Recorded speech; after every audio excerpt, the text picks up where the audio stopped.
Hi, I'm Isabel Jimenez of the Johns Hopkins Science Policy and Diplomacy Group that engages early career scholars in fields ranging from physical sciences to international relations in the new directions of science policy, diplomacy, advocacy, and communication. Welcome to the On Record Science Diplomacy and Policy Briefing Series, which aims to foster conversations with diverse guests about their perspectives on science diplomacy and policy, and hear about any insights they may have with regards to scientists working together with policymakers. I would like to introduce our guest of today's briefing episode, Dr. Steve Osofsky, the J. Hyman Professor of Wildlife Health and Health Policy at Cornell University's College of Veterinary Medicine, and the director of the Cornell K. Lisa Yang Center for Wildlife Health. Dr. Osofsky works on developing and applying science-based landscape-scale approaches to conservation with a focus on policy guidance to address challenges at the interface of wildlife, agriculture and land use, and policy. Dr. Osofsky is one of the pioneers of the One Health movement, a leader in drafting of the core Manhattan Principles on One World, One Health, and has developed, launched, and managed some of the first major applied One Health projects worldwide, including initiatives that gave rise to the Planetary Health Alliance.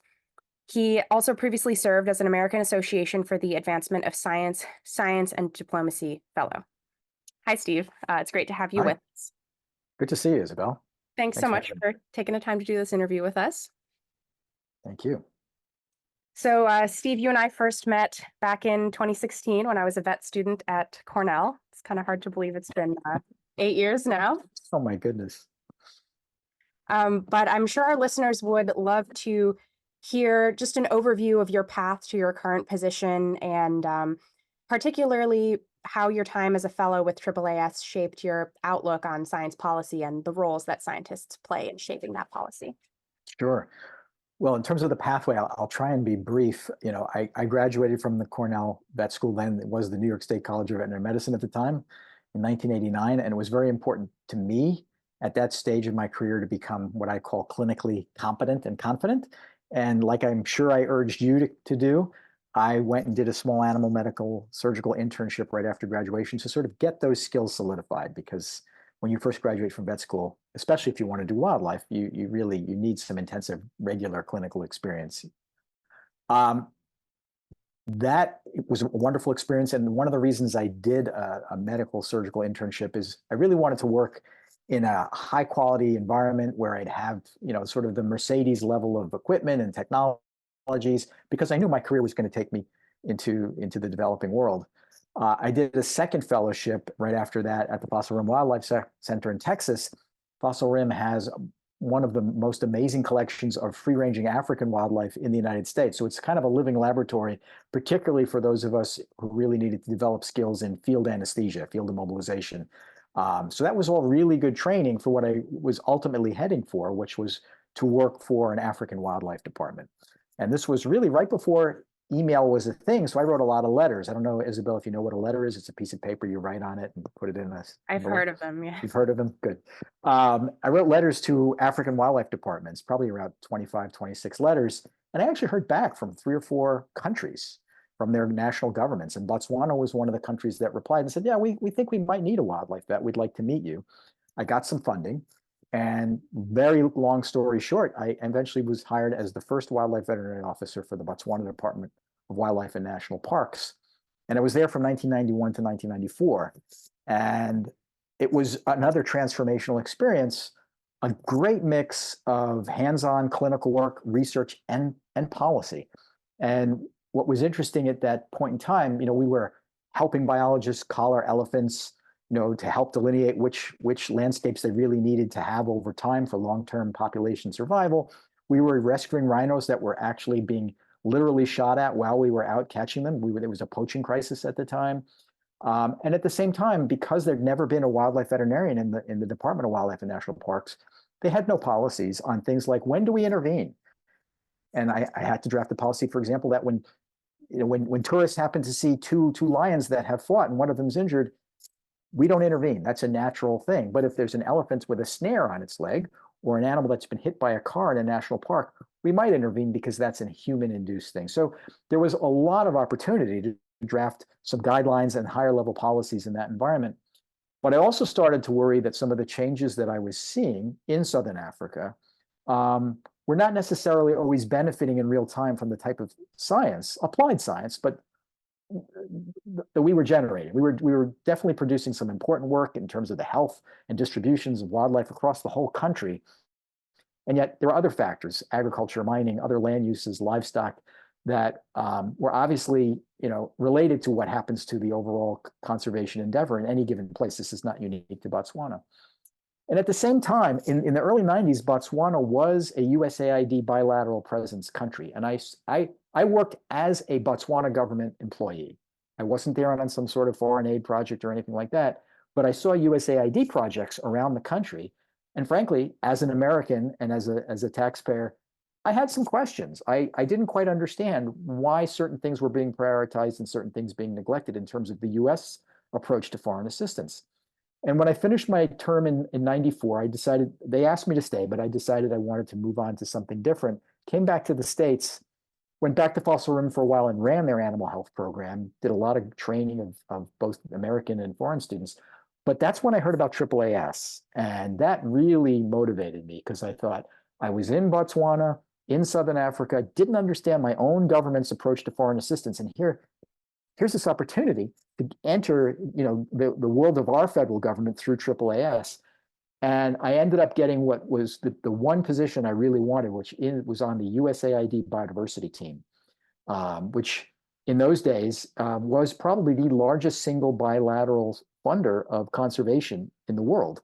It was a fantastic 2 years. I did a lot with USAID, with state, on the Hill, just was really able to get in the belly of the beast and start to understand that question that I had been asking myself when I was in Botswana. How are foreign aid decisions made? And it was a really great education in sort of the intersection of politics and policy. And it was an eye opener. And so it was a pivot point for me. That's when I essentially hung up my dart gun. And because I was sitting in the biodiversity team at USAID, I got to know all the major NGOs, the WWFs, the Conservation Internationals, the TNCs, the Nature Conservancy, African Wildlife Foundation. And I ended up transitioning after my fellowship. Again, they asked me to stay at USAID, and I 2 years was enough. I didn't really want to stay in the federal, in the federal system, although a lot of fellows do stay in government, and that's great. But I took some of the experience that I gained, and that's when I went to World Wildlife Fund for several years to run their rhino, tiger, and elephant programs and some of the other large landscape programs.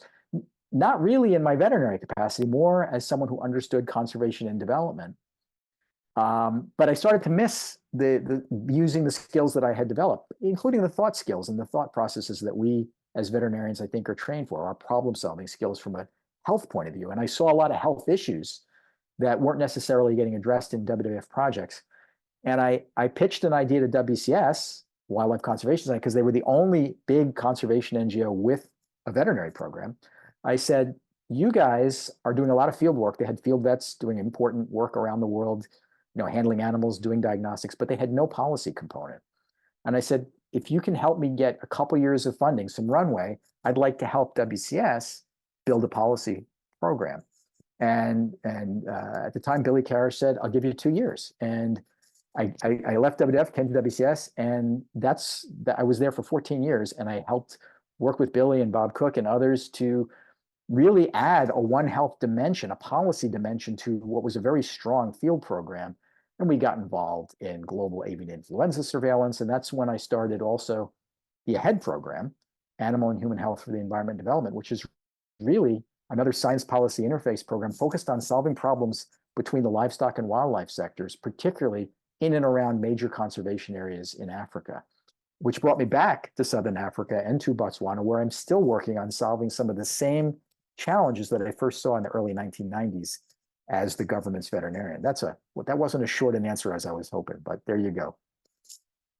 Well, I mean, I think that's an incredible journey that you've been on. I think it really illustrates how veterinarians have such a broad-based, pool of training to pull from. And but I think as vets, we're always very acutely aware of that wildlife, human, domestic animal interface and how that's becoming increasingly blurred, with anthropogenic activities. But for our viewers, what are the concepts of One Health and planetary health really about? Yeah, no, it's an important question. So I tell our students here, and I'm sure I told you back in the day, One Health is an approach. It's a mindset, a way of thinking about problems, looking at the relationships between wildlife health, domestic animal health, our own health, and how all that is underpinned by environmental stewardship, that these relationships are tightly interlinked. And it's very difficult in many cases to solve one problem without affecting the other. So I describe One Health as sort of a way of thinking about problems. Planetary health is quite different, and there's a reason that I was involved in developing both of these concepts. Planetary health is much more anthropocentric. Planetary health is really a transdisciplinary field. It's not just an approach. My definition is that planetary health is about improving our understanding and our ability to measure the public health impacts of anthropogenic environmental change. We need to be able to understand and measure these things so that we can have enhanced approaches to land use policy, ocean use policy, public health policy, and environmental policy.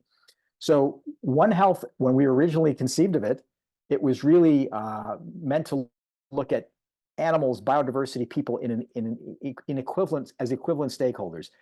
But as you know, what happened very early on in really the promulgation of One Health is things like avian influenza and Ebola captured in many ways the concept. And so inadvertently, One Health really almost became synonymous with emerging zoonotic diseases. And that was never the intent. It was really always meant to bring environmental conservation and public health, domestic animal health together in a more holistic way. But for better or for worse, it did get a platform because of all these global crises related to emerging infectious diseases. And I see now today, decades later, literally 2 decades later, there's a push to bring the environmental component more strongly back into the One Health concept, which for me is a bit ironic since that's where it started when we were at WCS. But I'll take it. People are taking it seriously. But planetary health really grew out of a concern that I was having when I was working at WCS, that a lot of the government agencies I had to talk to from a policy point of view, particularly in the developing world, conservation was largely a luxury. So if I had to talk to the Minister of Environment or the Department of Wildlife, that wasn't the most powerful ministry. But if I could get the attention of the Minister of Agriculture or the Minister of Public Health or the Minister of Finance, then there was more likely that I was going to be able to pull a policy lever arm. And that's really where planetary health, the concept, emanated from. Because if I could translate why the environment around us is important for delivering on public health, which all governments prioritize, all good governments, then we might be able to make more progress in terms of investments in conservation, because the deliverables from conservation are obviously not just about biodiversity. They really are about human health and well-being. And I'm sure it's no surprise to you, but that may sound obvious, but it hasn't historically been intuitive to ministries that are working in silos. And so a lot of the work on the planetary health side has been to use the public health entry point, recognizing that that's another way to leverage an investment in sustainable conservation. I think that makes a lot of sense. I think it's kind of hard for the general public to grasp why issues in, conservation are actually pertinent to our anthropocentric viewpoint of our day-to-day life. Why should someone in one part of the world care about animals across the world? How do you sort of address that disconnect? Yeah, no, I mean, I tell our students, and again, you probably heard this at some stage, I'm a conservationist in my heart and in my profession. And I think what my job is to help make conservation essentially 2 things. As a land use choice, it needs to be socioculturally acceptable, and it needs to be economically rational. Wildlife is a land use choice. And if through tourism, which is a non-consumptive use, or some combination with consumptive uses like trophy hunting, that's probably a subject for another day. But my point is, people who are living closest to wildlife, particularly in lesser developed countries, they need to benefit from the presence of that wildlife because they often pay a price. Human wildlife conflict is sort of a cross-cutting challenge right now as human populations grow and competition for resources grows between people and their needs and the needs of wildlife. That conflict is intensifying, and if we want to see conservation be a land use choice, we have to find ways to mitigate that conflict and to have people's livelihoods benefit from the presence of wildlife. So it's very much by design, we have to think about those relationships. At the same time, I think we've now, having been through a pandemic, I think the world has a better understanding that the health of wildlife around the world and that interface between wildlife and domestic animals and people is intimately related to our future. All these scary viruses, they ultimately, most of them come from wildlife, but it's not like, it's an accident. We bring them on ourselves. We make incursions into wilderness areas. We trade wildlife species and eat them in places that we really shouldn't, because now we know better. And it's interesting, over time, if you look back in history, taboos about what different cultures eat, they don't arise out of thin air. They usually arise out of some sort of health or ecological reason that local people have figured out. I think it's really time for us to, ideally have some new taboos about the way we interact with certain wildlife species, bats being a prominent one, because we've now started to pay the price in trillions of dollars of economic damage, and obviously millions and millions of tragic illnesses and deaths because of the pandemic, which I hope we never have again. But if we don't change our relationships with wild nature, we will probably see more pandemics. I think it's great that you bring up the COVID-19 pandemic, because it's actually very interesting. Towards the beginning of the pandemic, I think there was a lot of media emphasis on scientists and sort of bringing on scientists to say, well, we sort of saw some of these things coming, and this is sort of the price we're paying for having mistreated wildlife and the natural world. But also, these are the things you should be doing, in order to stay safe and stay healthy. And then throughout the COVID-19 pandemic, there was sort of this rise in distrust or politicization of science, and sort of people saying that what scientists were saying was misinformation and things like that. And so, how do you see that sort of shift in distrusting science affecting the ability of scientists to influence public policy and science diplomacy? No, it's an important question, and one that I think a lot of us are obviously dealing with. Won't pretend to have the answers to, what we're experiencing in this era of misinformation, but I think you have to meet people where they are and try and hear them out and understand what is really their concern, what is the fear, what is the thing that they're distrusting. And I think scientists, more now than in the past, I think there used to be more of a taboo, of fear about speaking to the public about, science-based advocacy. I think we as scientists definitely have a responsibility to share good information and to explain disinformation when it's in our area of expertise. I think a lot of researchers aren't comfortable in the public arena, and frankly, having, one of the neat things that happened when I transitioned to the NGO world, one of the first trainings I got at the World Wildlife Fund, which makes sense if you think about what WWF does, and they do it well, I got media training. How do you interact with an interviewer like Isabel Jimenez, and how do you pivot on her tough questions and say what you really want to say? You're doing fine. I'm just teasing you. But my point is, scientists need to be trained to deal with the media.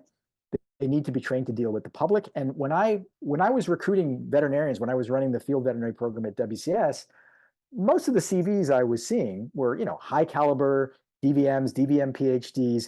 But what was distinguishing for me were the soft skills. Could this potential recruit talk to farmers under a tree in rural Africa?